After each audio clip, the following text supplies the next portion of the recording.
Hello, everyone. Welcome to another edition of Operation Gladio Meets Secret Society with WarHamster Brady. How are you today, Brady? I am wonderful. Thanks again for having me on. It's been a while. Feels like. Yeah, there's so many things going on. Yeah, you've been traveling, and well, lots of good things. And I'm supposed to be traveling, but I'm too busy to do so. So, what do you want to talk about today? I think we're going to talk about scrolling key, aren't we? Yeah, for new listeners, we'll do a quick overview of why we're doing this. And we started with this theory that we understand that secret societies are more than just a fraternal organization or a networking group, and some of them are more nefarious than others. And we started with Skull and Bones, which I think is the granddaddy of the secret societies, at least on campus. And we just were able to see connection after connection after connection, and how they put their people in the key places in business, in academia, in any of the institutions, politics, the court, the judiciary, diplomacy, and intelligence, and the patterns over and over again, because they exert that power to basically run America's foreign policy, and they do it on the behalf of multinational corporations, and that's where it connects with Operation Gladio, because almost all, and I would say maybe all of these regime change and foreign interference operations, it comes from the same sources, and it's done for the multinational corporations. Yes. Pretty accurate summary? Yes. So we went all the way through Skull and Bones, and then we decided, there's a couple other secret societies on Yale's campus that are pretty interesting, and we jumped into Scroll and Key.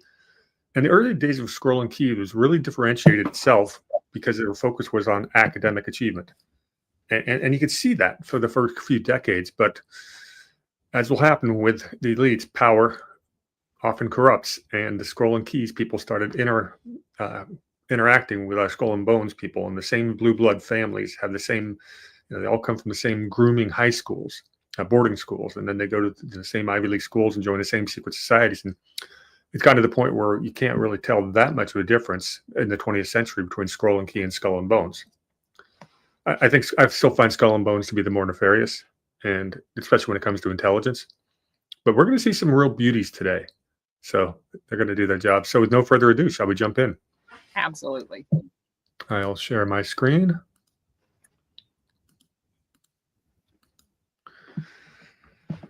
Okay. This is our Scroll and Key Miro board. See the scroll, see the key. There's their tomb. We've been going through the decades, 1850s, 1870s. We just completed the 1910s, and we left off with, or we almost completed it, with one of our favorite villains, a guy by the name of Dean Acheson. All right, he's pretty notorious. And we also finished up with William C. Bullitt. And both of these guys are big-time spooks and diplomats. Yes. Guy I want to start with today is class of 1919. A guy by the name of John Franklin Enders. Born in 1897 in West Hartford, Connecticut, another Yankee. Okay, what do we know about him? He's class of 1919, born in Connecticut. Here's a little familiar pattern. His father was the CEO of Hartford National Bank. When he passed away, he left old John Enders $19 million, which was a lot of money back then. So, banking connection again, right? Yes. See if this kind of matches the pattern. He attended something called the Noah Webster School, and then graduated from St. Paul's School in Concord, New Hampshire. The grooming school, one of them. Yes, which is only 30 minutes away from where I'm sitting. And there's a lot of these people went to St. Paul's. What's interesting is that Noah Webster School, Noah Webster's house is 2 blocks away from where I'm sitting. Pretty funny, huh? Small world? Yep. Small world. Yeah, I walked by it on my way to the local museum, which is Strawberry Bank. It's a historic museum from historic Portsmouth. You've been to Strawberry Bank, right? I have. I was just fascinated by the name Strawberry Bank. All right. So then he starts his life at Yale. World War I breaks out, and he joins the U.S. Army Air Corps in 1918 as a flight instructor. And isn't this another pattern? Remember all of the other Skull and Keys that's been into aviation? Oh, yeah, and Skull and Bones. There was an actual unit, an aviation unit that they tried to, Yeah. thought you might pick up on that. Yep. He doesn't get too much decorated. I think he was just an instructor, didn't see much combat. Comes back to Yale and gets tapped for Scroll and Key. Graduates with his $19 million intact, and he gets involved in real estate, tried some other businesses. Then he decides, I want to get into medicine. So he goes to Harvard and gets a PhD with a focus, wait for it, on infectious diseases. Okay. You see where this is going? Yes. Joins the faculty at Children's Hospital in Boston. Ooh. One of the finest, one of the highest reputation hospitals in the world. Infectious diseases in children. Okay. Yes. Okay. Starting.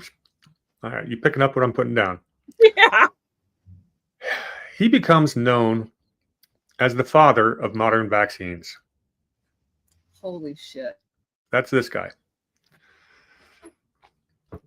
In 1949, with a couple other guys, they reported successful in vitro culture of an animal virus. That's the polio virus. In 54, those three would get the Nobel Prize in physiology and medicine. This guy by the name of Jonas Salk. You've heard of Jonas Salk, right? Yes. They say he cured polio. Yeah. He applies their technique to produce a polio vaccine that can be applied. Salk goes out on a national radio show and announces the success of his field trials in 1954. And he took all the credit. Didn't give any credit. Salk gave no credit to the three guys who actually invented it. This is where we get something called the Salk Institute of La Jolla. For those who don't know, La Jolla is really my back door. It's where this Salk Institute is literally 2 exits off the freeway from my parents' house. It also sits right next to UCSD, and also the Scripps Institute of Oceanography. It's over a cliff on La Jolla, and to get the land was for those 3 institutes. It was all in the early 60s. UCSD was interesting because one of the main drivers of that was a professor named Herbert Marcuse. And if you don't know, Herbert Marcuse is pretty much the guy who, well, first of all, he came over to Columbia University from the Frankfurt School in 1934. He was one of 9 college professors. That's why UCSD. Frankfurt. So many from the Frankfurt School. Yeah, and Marcuse is one of the worst. He was a full-on communist, and that's what he's teaching on campus. He was literally the figurehead, the guy who started the entire 60s hippie movement in commie hippie California movement. That all comes from UCSD, Herbert Marcuse. They're building this land in La Jolla. It's a big land grant of the 3. I guess Scripps came in and actually bought the best oceanfront property. That's the Scripps Institute. I'll talk more about that in a second. But it was interesting when they were building these things, especially the university and the Salk Institute, because in La Jolla you couldn't sell property to anyone Jewish in the 1960s. So that was a huge fight. They finally got around that to some degree. So right below, up the cliffs that UCSD sits on, goes straight down to the ocean, winding road, and there's a gate for the last couple hundred yards. Below that is Black's Beach, which is a nudist beach. And it's also right off the shore with something called Scripps Canyon, named after the Scripps Institute. It's some of the best scuba diving anywhere in California. And not very many people get to dive there because there's a gate. And only people who live or work for the university or one of these institutes gets a key to the gate. Anyone else has to carry a tank down a whole lot of steps and then back up, and no one wants to do that. It's like it's a good 200-yard straight uphill hike. And if you want to do it from the La Jolla Beach, you'd have to walk like a mile with your scuba tanks. No one does it, or very few people do it. But I happen to know somebody, part of my little group of divers that had the key. So we used to get a dive right there where all this stuff's going on. So this really is my backyard.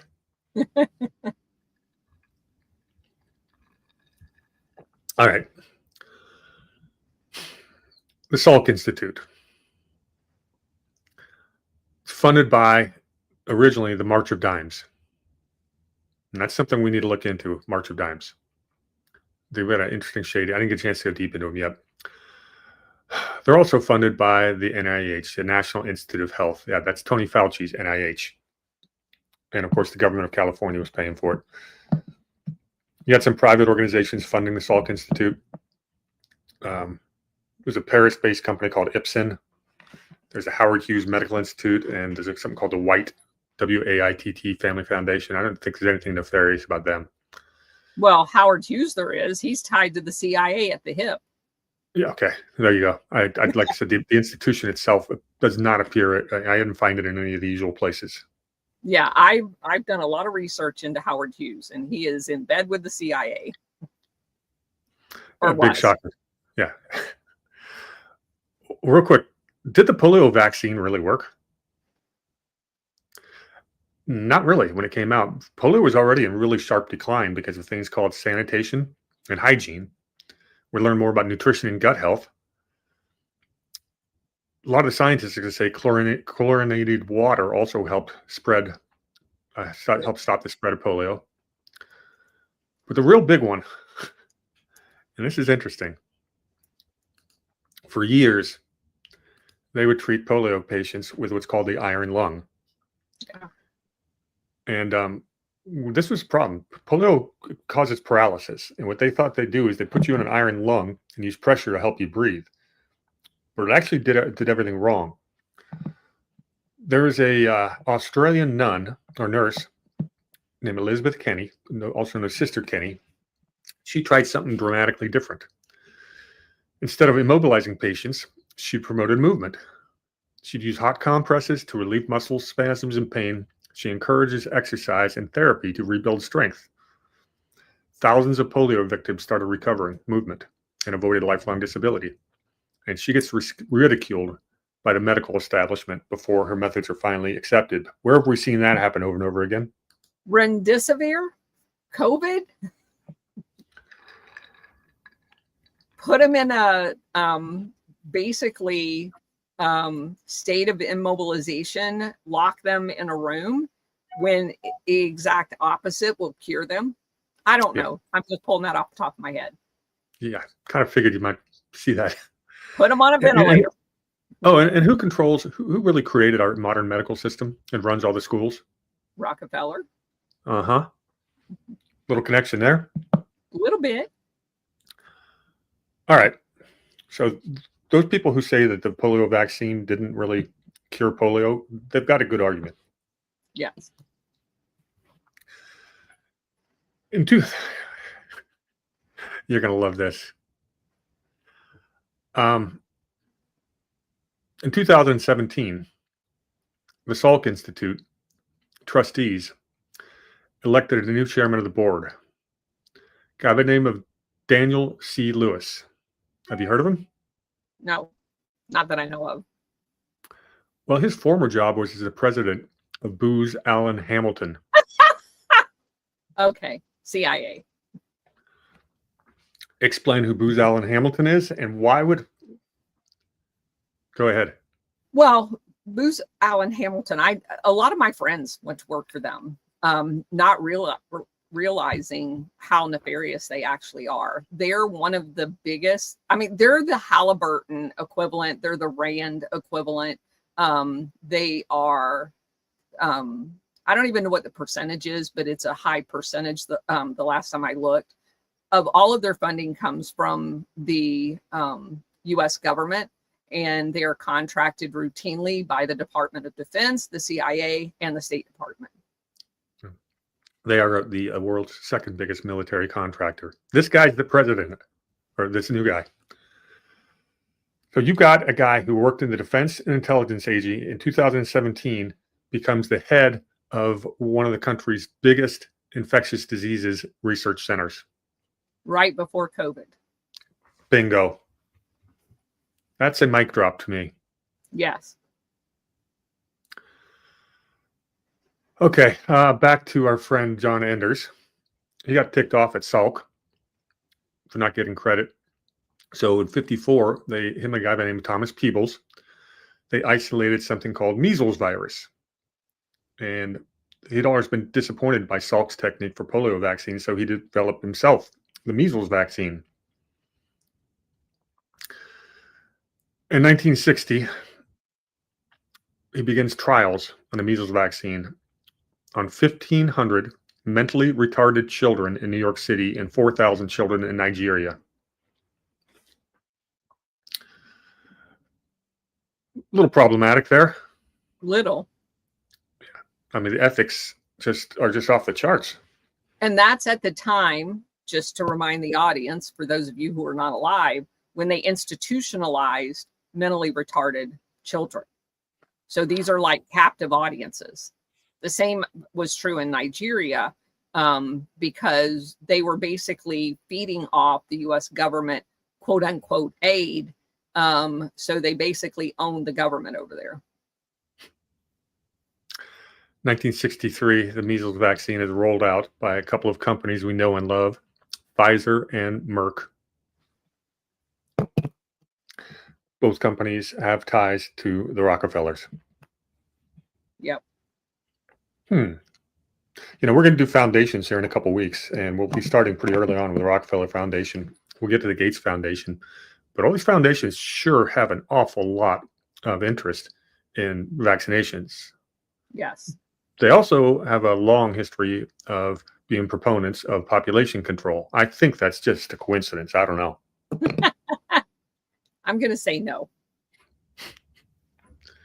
So this guy's a character. I mean, we just tied the whole bioweapon thing into our whole story. We hadn't done that before. Yeah. All right, so that's the end of that decade. So let's move on to the next decade. Going back to Yale and their secret societies.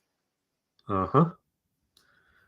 Okay, first guy we're going to talk about is Benjamin Brewster Jennings. If you remember that Brewster name, he was Brewster was one of the main spies for General George Washington when we did that show last month. Yeah. That's the same Brewster family that came over almost on the Mayflower.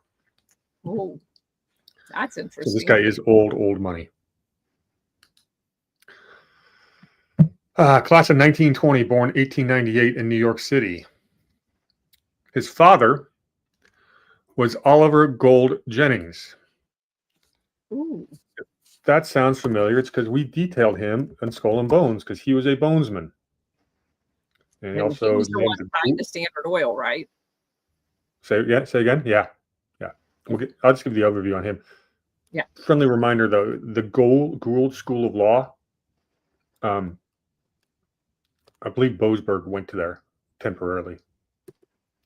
Actually, Gold Jennings was an American financier, and he was the heir to Standard Oil. His aunt was the wife of William A. Rockefeller Jr., co-founder of Standard Oil. You're going to hear that a lot today, so just get used to it.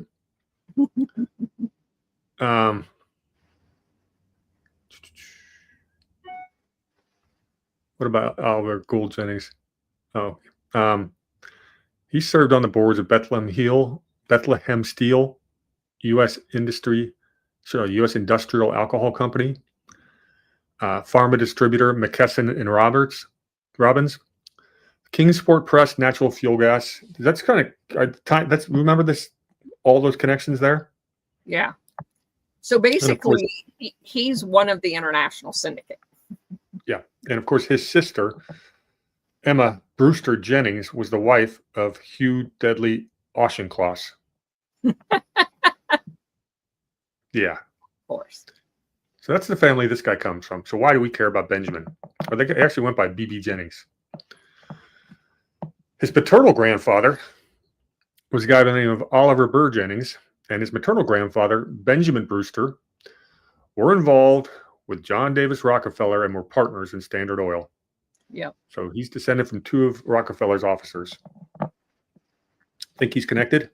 Yes, he's part of the international syndicate. Yeah. So those two guys have an interesting story, his two grandfathers. They had moved west during the gold rush, and they weren't miners. They were the smart ones.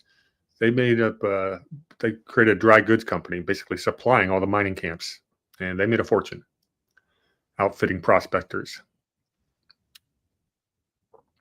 Jennings would then marry, that's his grandfather, the sister of William Rockefeller's wife. So we're getting pretty incestuous here.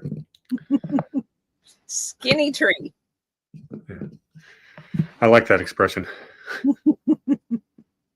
Benjamin Brewster is raised in Fairfield, Connecticut. Want to hear about his high school? Sure. St. Paul's School in Concord, New Hampshire. Of course. He enrolls in World War I, enlists as the U.S. Navy on a submarine chaser. It's kind of a cool job. He actually got a submarine, but go ahead. He actually got awarded a Navy Cross. So, I'm starting to doubt the validity of a lot of these military awards because they seem to go to people that are sons of famous people and not necessarily the grunts. Especially in the Navy, by the way. Is it worse there? Well, they have a royalty. It's something that the same is true with the Army. Not the Marines.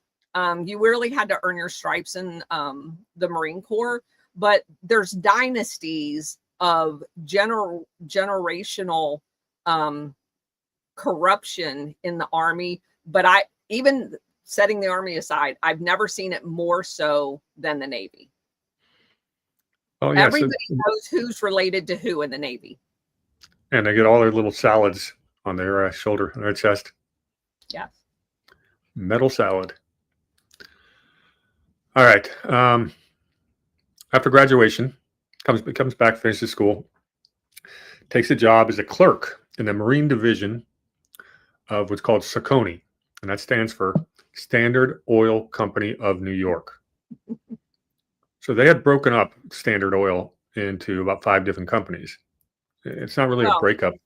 Yeah, I was going to say you didn't use air quotes. Yeah, we never busted the trusts. Teddy Roosevelt did nothing of the sort. Standard Oil just talked with trees, basically 5 different companies run by 5 Rockefellers or really close friends. Yes. In essence, they went from being a monopoly to a cartel. Correct. Yeah. That's the definition. Yes, it is. Remember, cartels exist for 2 reasons. One is to maximize profits, but most importantly is number 2, and that's to eliminate competition.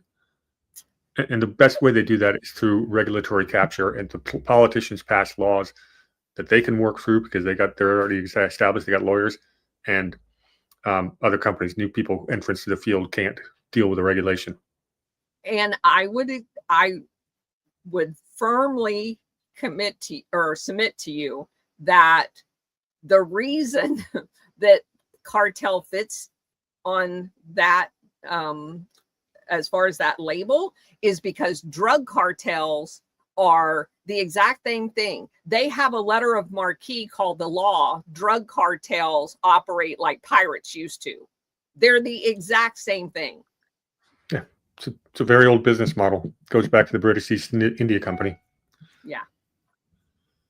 All right. So Brewster's off to a roaring start to his life, isn't he? Yeah. Lots of connections. Some of his relatives, be hard not to. So he works his way up. He's on the board of directors of SOCONY when it merges with something that was known as Vacuum Oil, which created SOCONY Vacuum. It's a pretty big oil company and refiner. He's on the Marine Division because they're just now starting offshore drilling. So that's where that's all about.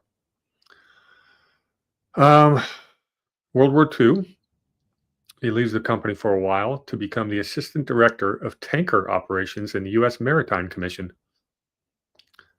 And of course, he would be one of the first recipients of the newly created Navy's Distinguished Public Service Award. Because of course he was.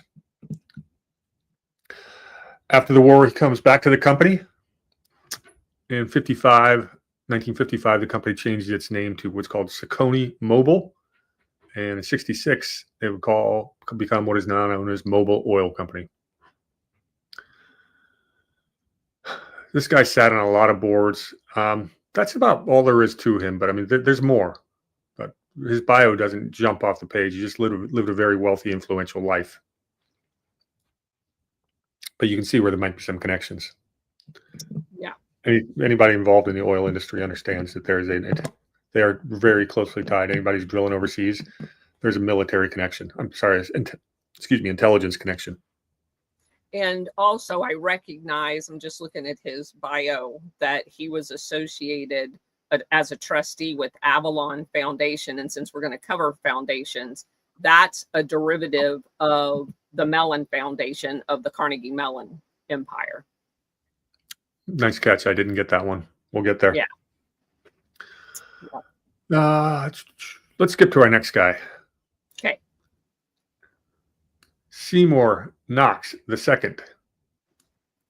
He's in front of a portrait of Knox Seymour III, Seymour IV, and in front of a portrait of Seymour H. Knox I. Why is that important? Well, Seymour H. Knox I was the founder of F.W. Woolworth. Ooh. But Knox II is interesting because he grew up in a place called Buffalo, New York, where we find all kinds of fun connections, right? Yeah, for those of you who don't know, that's where Wild Bill Donovan is from. And there was a very elite Buffalo, New York was like a mini New York City, with Gilded Age riches everywhere. They had a train station there that would rival Grand Central, both in New York and in Washington, D.C. It's an amazingly corrupt city back in the day. Yeah. And they just kept, we weren't even looking for Buffalo when we started our research, and it just kept popping up. And okay, there's a pattern here. Yes. Guess where he went to high school? Tell me. Started at the Nichols School in Buffalo, and then graduated from one of our favorites, the Hotchkiss School. Oh, goodness gracious. So Seymour was really not notable. He basically sat on a lot of boards of directors, including chairman of Woolworth. He was the chairman of the University of Buffalo Governing Council. So very old Buffalo money. And now his sons are the principal owners of the Buffalo Sabres hockey team. Oh, that's interesting. Yeah, but he's worth mentioning, but there's no real nefarious thing to him, but he knows the people who are nefarious, that's for sure. So let's skip to Richardson Dilworth. I just brought him up because, he's like the longtime mayor of Philadelphia, and we know how corrupt the Philadelphia City Hall has been. This guy's claim to fame is he was the one who built the high-rise public housing that would later be condemned as breeding grounds for poverty and crime. So that's why Philadelphia became a slumlord. So he is one of the creators of the urban machine. Very much so. And part of the Philadelphia Democrat machine, which exists in every major city in America now. Yeah. And with Mamdani winning in New York, and people are going to leave, New York will go bankrupt. And they're going to try to do rent controls, which means none of these high-rise public housing units are going to be upkept because there's no profit in it. And New York's going to fall apart. More people are going to leave. The good people are going to leave. Major corporations are going to leave. They're going to lose their tax base. Trump's going to try to stop the federal funding. New York will go bankrupt. I think it's inevitable. And I think we should just start building the wall around the city now, just like Escape from New York. Just get it over with. Build the wall. Yes, because I don't want them in Florida. Yeah, but this political madness that Mamdani represents, it's going to spread to other cities. They've got the model now. Just pump immigrants in there, make sure they can vote, and you can win every election. Well, if you When they go say- back, if you go back to Chicago's history with Cabrini Green and all of those public housing, every single one of them was a disaster, and it destroyed Chicago. Mm-hmm. Yeah, I don't know how New York City is ever going to recover from this. They're going to want a federal bailout, but they won't. They won't be able to. Right now, they carry about, I think it's $40 billion in debt, municipal bonds. That's just New York City itself. You're not going to find investors willing to lend you money at 5% when your finances go to hell, which they're about to. And it means if they have to borrow money, it's going to cost them 10 or 15%, and that's just ruinous. That ain't straight. You cannot survive on that without a tax base. So that's why I brought up Dilworth, because these blue city mayors have been bad for a long time. Oh, no, another funny one for him. Him and his wife were on board the Andrea Doria in 1956 when it sank. What? How many of these people, Bonesmen or Scroll and Keys, have been on the famous shipwrecks? Wow. That's interesting. And his wife and he actually, they both survived. They got on the very last lifeboat and got picked up. So if you guys don't remember, the Andrea Doria had a collision with, I want to say it's a Swedish ship off the coast of Maine in 1956. MS Stockholm. That's the one. Is that right? Is it Sweden? Is that correct? That one is, and it was off Nantucket, Massachusetts, it said. Okay, got it. All right, that's enough about Dilworth. We could go into all his corruption in Chicago, but that's not really on our topic. So let's look at a guy by the James Stillman Rockefeller, class of 1924. When we go to the foundation, we've talked about Rockefellers a lot throughout the series because they're connected to everything. I'm not going to do full family tree on the Rockefellers right now because that would take us 5 hours. But we are going to go to depth of the Rockefellers when we go into foundations. So if I can take a rain check on the deep dive into the family, that'd be great. Yeah. Yeah. Well, I got a new book.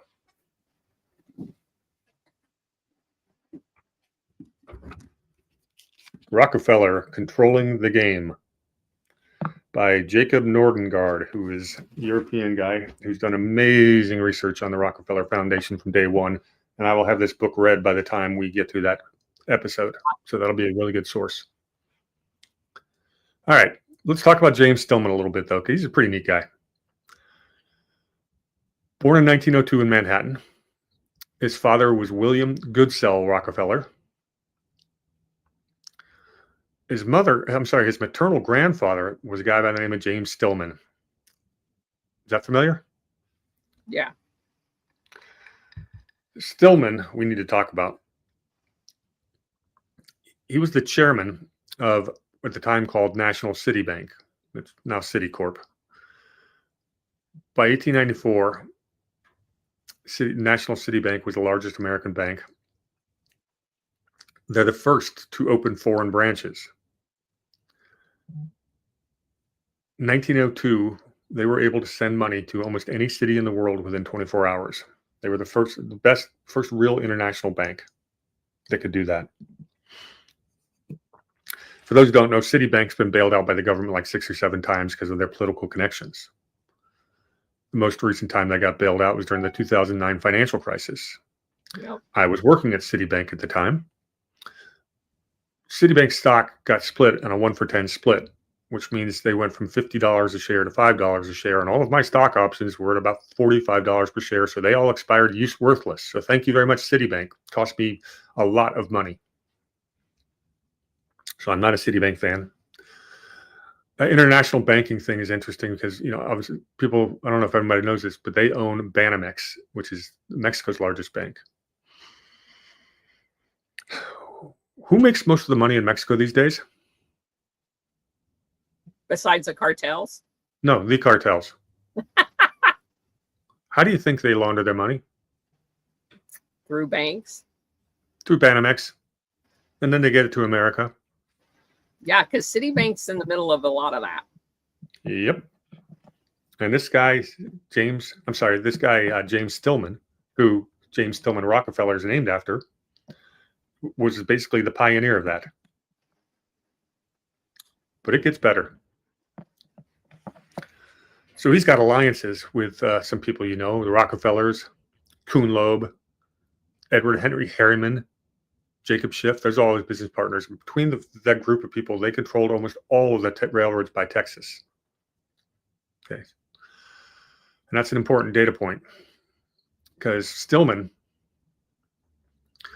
was a big backer of a guy by the name of Porfirio Diaz when he overthrew the Mexican government in the revolution of Tostepec. Mexico had restored their republic from 1867 to 76. They tried to go back to their constitution. There's a little bit of, a lot of corruption. They weren't playing real nice with the United States or our businesses, which means what? They're going to get overthrown.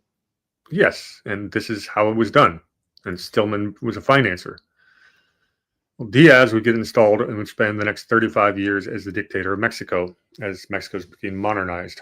And the class distinctions are growing wider. And when you mean modernized, you mean Americanized. Yeah, electricity, that kind of stuff. But yeah. Yeah, but it's all with American companies investing in it. So they own the infrastructure just like every other country they overthrow. Oh, yeah. And this is right out in the open. The other people who backed this revolution, someone by the name of J.P. Morgan. Yeah. Manhattan Bank, which would merge with Chase Manhattan. Yep. How about Remington Arms Company? They're using Texas gun runners to arm this insurrection. Yeah, exactly. Oh, and this guy, Diaz, he's operating freely from Brownsville, Texas, and New Orleans. So they go there, do a raid on Mexico, and then go back across the American border, and they're totally safe. And Secretary of State Hamilton Fish refused the extradition requests because the American government was all for this revolution. It was very exposed at the time. The reason these Texas railroad guys wanted to fund him, they made a trade in exchange for future charters. Every single time. Uh-huh. So I thought this guy's grandfather was worth mentioning. Absolutely. James Rockefeller would go to the Taft School in Waterton, Connecticut for high school boarding school. Oh, good grief. We talked about the Taft School before. I went through their list today, and there really aren't that many notable names that fit our list from the Taft School, but it's still one of those. So you see this picture of him. He's wearing his crew shirt and a cover of Time magazine. Well, that's because he's the captain of the Yale crew team that won the Olympic medal in rowing in 1924 in Paris. And on that team was going to be the next guy we feature, a guy by the name of Dr. Benjamin Spock. Who's also in that. Gosh. Oh my goodness. Yeah. So professionally, what does this guy do? Stillman. He spent 6 years with Brown Brothers and Company. Another connection. Yeah. He would join his grandfather's bank, National City Bank, in 1930. He would become the president in 1952 and the chairman in 1959. He married a woman by the name of Nancy Carnegie in 1925. Of course he did. That. He would end up retiring in 1967, and he died in 2004 at the age of 102 years old. And at the time, he was America's oldest living Olympic champion and earliest living cover subject of Time magazine. Time magazine, of course, was founded by Henry Luce of Skull and Bones. And a front for the CIA. Yeah. Again, we'll do more Rockefeller stuff in the future, but I thought this guy was fun to mention because he's right in our timeline. Wow.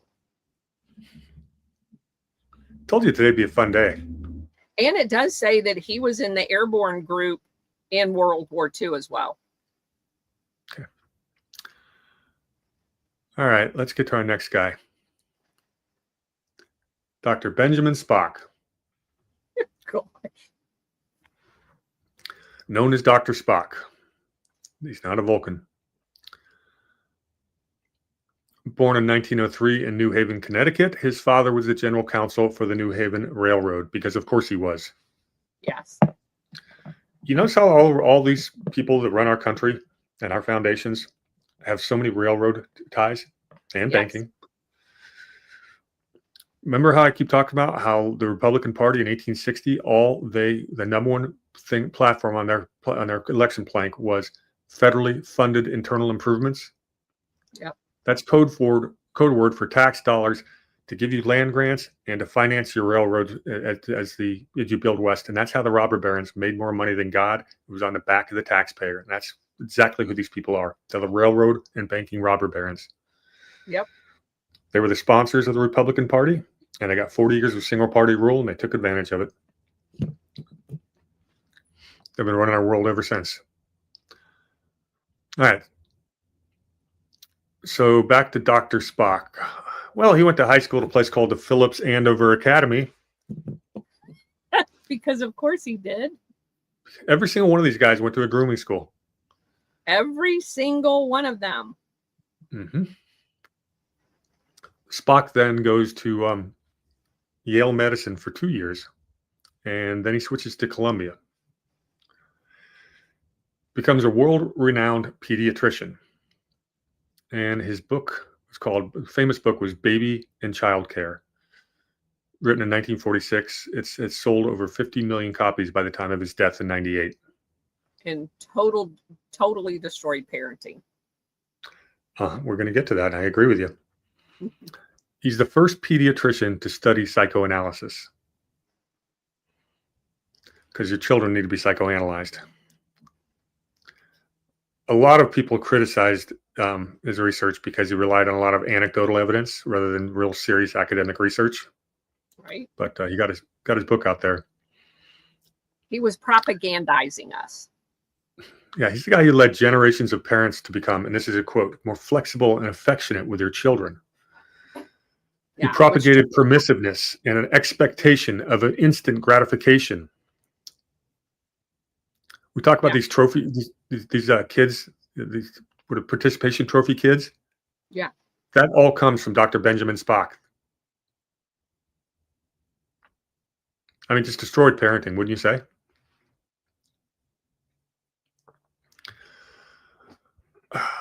So he self-described a late life conversion to socialism.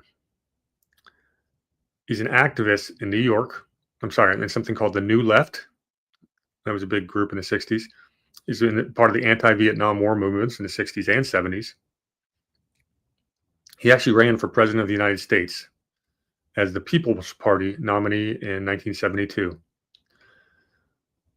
He campaigned on something called the maximum wage, legalized abortion, and withdrawing all troops from foreign countries. And I like that last point. Yeah. Because we talk about the 60s liberals, that they are a lot different than the modern day, air quote, liberal. They actually got some things correct. They had some ethics. So what's maximum wage? That's where you put a wage cap. Once you make, say, over $1 million, you can't earn anymore. And that's the way they're going to try to equalize everyone's income. Yeah. We know how well that works. What's my incentive to keep working if I've already made $1 million? Legalized abortion because, of course, population control. Yep. He marries a woman named Jane Cheney Spock in 1927. I do not know if there's any relation to Dick Cheney. She was an activist as well. She was part of a group called Americans for Democratic Action, the ACLU, and the National Committee for a Sane Nuclear Policy. They divorced in 1976. And Dr. Spock remarries a woman named Mary Morgan also in 1976. So he didn't wait long. Mary Morgan was 40 years younger than him. He was 73 years old. What's that? Oh, go ahead. Yeah, he was 73 years old, and she was 33. And she marries this guy for his money, right the second after he'd gotten his divorce. She was real big into health and nutrition. A lot of so say naturopathic type nutrition and stuff like that. And he always said, he said she made him feel like he was young again. They spent many years living on their sailboats off the British Virgin Island and Maine. Spock would continue rowing his whole life. He was really pretty athletic. Until 1998, he dies in a house that he was renting in La Jolla, California. All right. How are we doing on time? Pretty good. 12:45. Yep. Yeah, let's talk about our next Scroll and Key alumni. You know that name? Huntington. I can't read it. Huntington Denton, nicknamed Ting Sheldon. Yes. Because Ting is a derivative. Yeah, I know you know this name. He's Ting is I guess a abbreviation of Huntington, but that was his name. Born in 1903 in Greenwich, Connecticut, came from a patrician New York family, and his father was educated at Yale lawyer. Sheldon would marry a woman by the name of Magda Merck in 1928. Yeah, that's the youngest daughter of George Merck, founder of the drug company. Interesting that these drug companies are getting involved in our story more and more, huh? So wait a minute. The CIA married the drug company? He's not in the CIA yet. Okay. They actually divorced in 1936. He'd get married 3 times in his life, but Okay. he gets involved in banking. Yeah, we'll get there for sure. Okay. He gets involved in Wall Street banking during the Roaring '20s boom. World War II, he became an Army military aviator.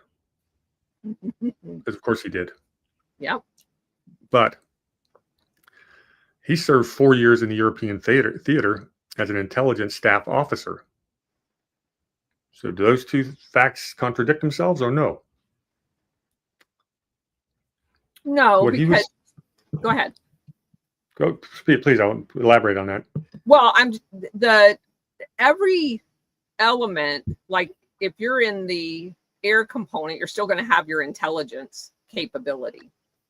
So yeah, and what this guy was a SIGINT analyst, signals intelligence, and we're just now learning something called photo interpretation. He's the pioneer. You take these aerial photographs and you got to piece them together, and he's very good at it.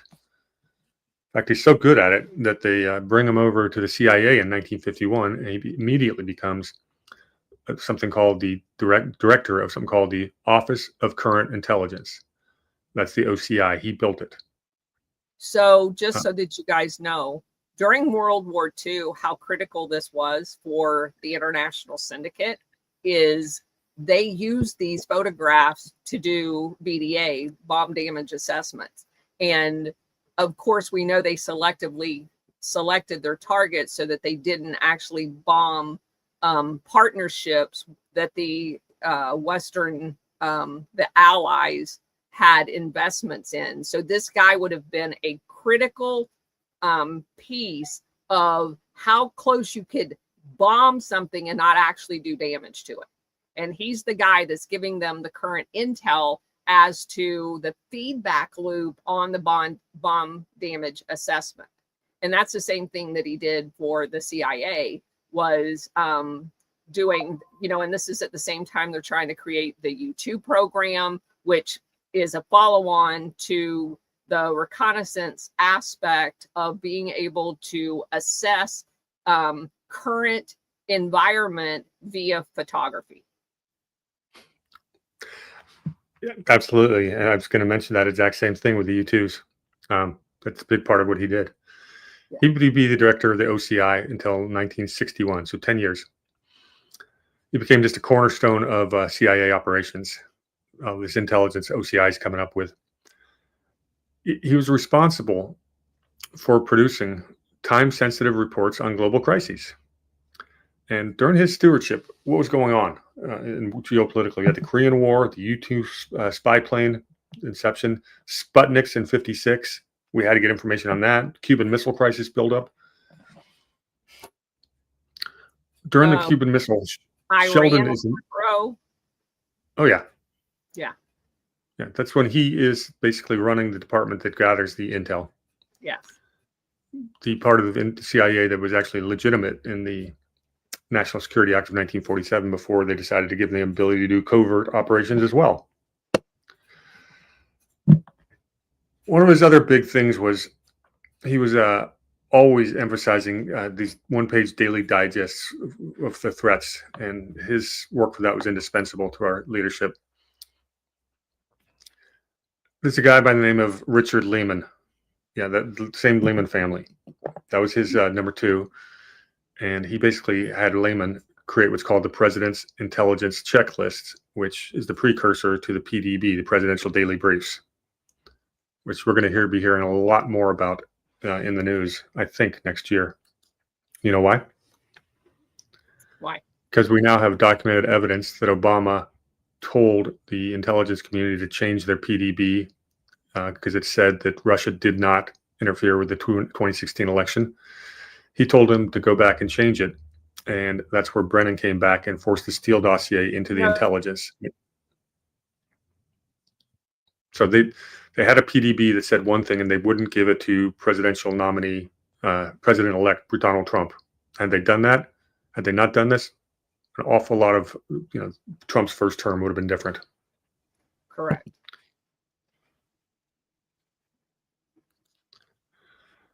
So that is going to be in the news, we hope. So Sheldon really is a pioneer. He built, when he got to OCI, they had maybe a dozen staff, and now they've got hundreds. And he builds the precursor to the modern fusion centers. And now it's the most powerful intelligence agency in the world, thanks to him. So he steps down in 61. His health's starting to fail a little bit. I want to read something else for you real quick. Okay, this is from a website. One of my favorite sources is it's called Wiki Spooks. And yeah, it says at the top, Huntington Denton Ting Sheldon was a U.S. spook. The same bio, but I just want to read through 3 or 4 paragraphs. This is by Richard Lehman. And we've talked about his brother Robert Lehman before. I would like to talk a bit about Huntington Ting Sheldon because he was a great man. He had been in Air Force intelligence in England during the war and then went off into private life again, where he was not a great success. He came back in 1951 or 1952 to be the second director of the OCI. And he really was the man who built the place.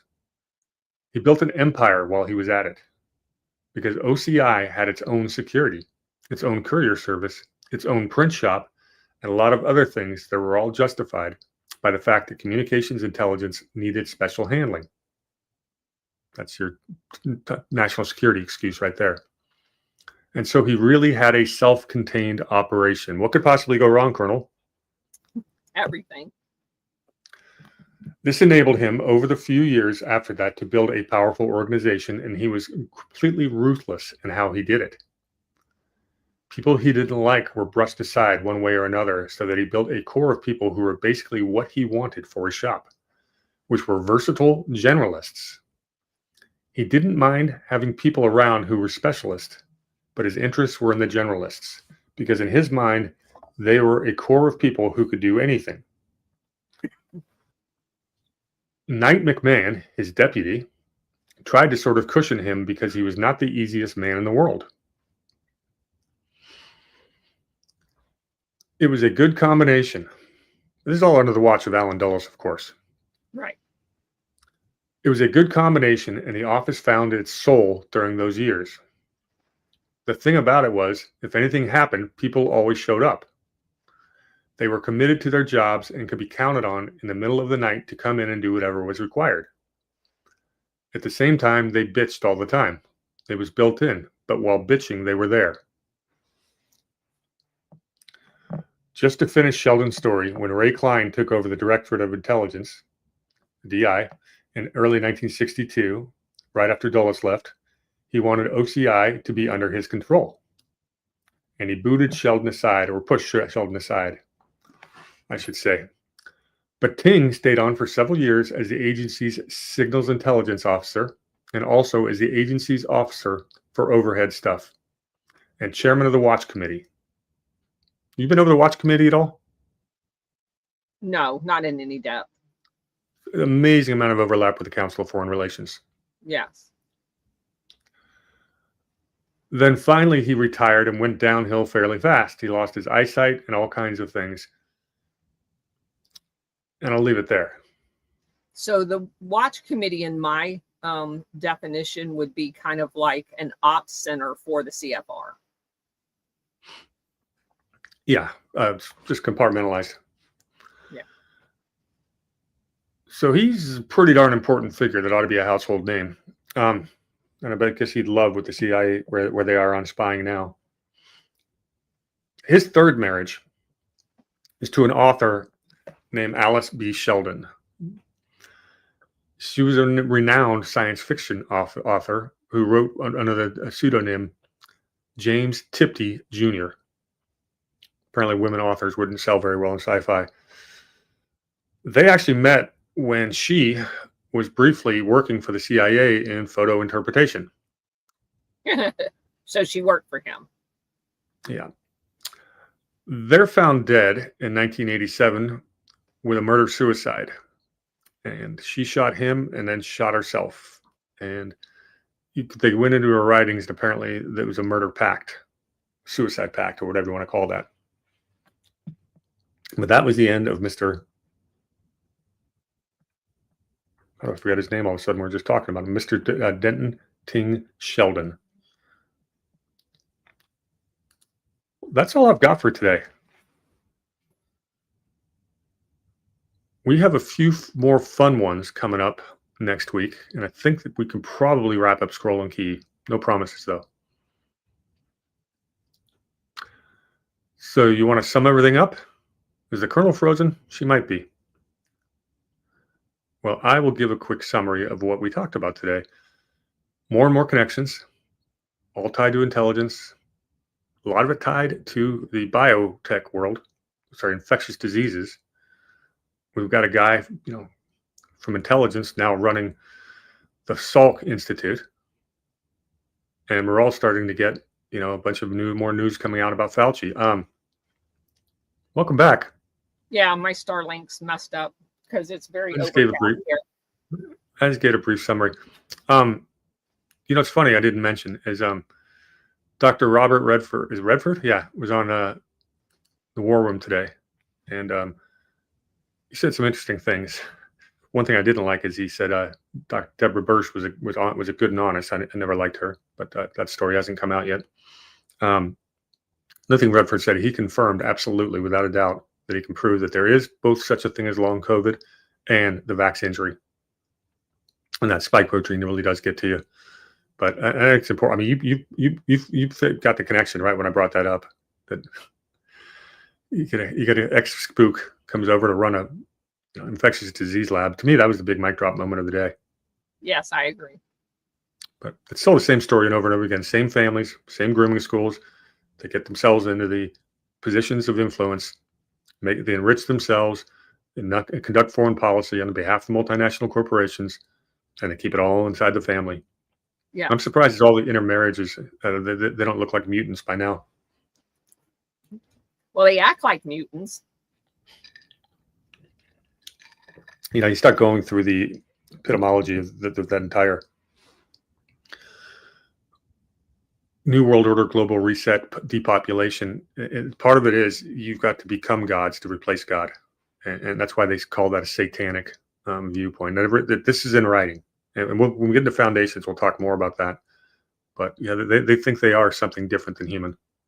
Well, and when I first started doing this, within the first 6 months, I ran across several of them being into Gnosticism and, the borderline overlap of Satanism and stuff like that. And one of the things that was most eye-catching to me is there's many of them that actually believe in reincarnation, and when you die, you're reborn into a higher being, and each time you die, you become closer to God like yourself, so that you ascend into your own godlike figure, because they don't believe in actual God. And they believe that there's no, and that's why they can justify their mass killing of millions and millions of people, is because they're helping them. They're just helping them get to the next life so that they can achieve their godlike. And I was blown away by that. Yeah, and it leads to technocracy. This whole idea of melding, humanity with computers. They basically are trying to build a matrix. We know that's happening. It's like Elon Musk always said, well, wouldn't you rather have a good guy do that instead of a bad guy? And I'm reading a fascinating article about that right now. I'll share with you another time after I get done with the article. But yeah, the technocrats had to go into hiding after World War II. They're back. Those are the bureaucrats that are running. They're the experts that we're supposed to trust. And they do have this depopulation agenda. That's at their forefront. And we start talking about Freemasons. One of the things about Freemasons is you have to believe in a higher being. So that wouldn't seem to mesh with, the story you just told about them not believing in God. But I've always said that most Freemasons are basically good people. It's they hid a secret society within the secret society, and that's where they get the Masonic connection to some of these groups. Right. The Masonic model is exactly what Skull and Bones they tried to copy after it, but you're going to find that there's nothing nefarious about most Freemasons. There's some sections of it that are worth talking about, though, and correct. So they may claim to worship a higher being, but they don't.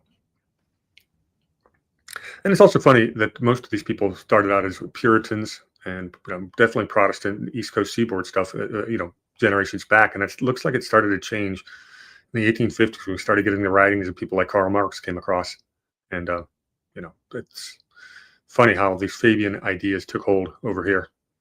Yes. Dollar princesses. Yes. All right, you want to give me closing thoughts? That's all I got today. No, I'm good. I just want to thank you for your time and educating everyone about Scroll and Key. It's awesome. Yeah, this was a fun one. It's we didn't have any real, I guess, superheroes of the super anti-heroes, but you certainly had some players and connections. So yes, a lot of inbreeding. Right. Quite a bit. Yeah. Okay. So thanks for being here with us, everyone, and we'll be back next week with another edition. Cheers, everyone. Thank you.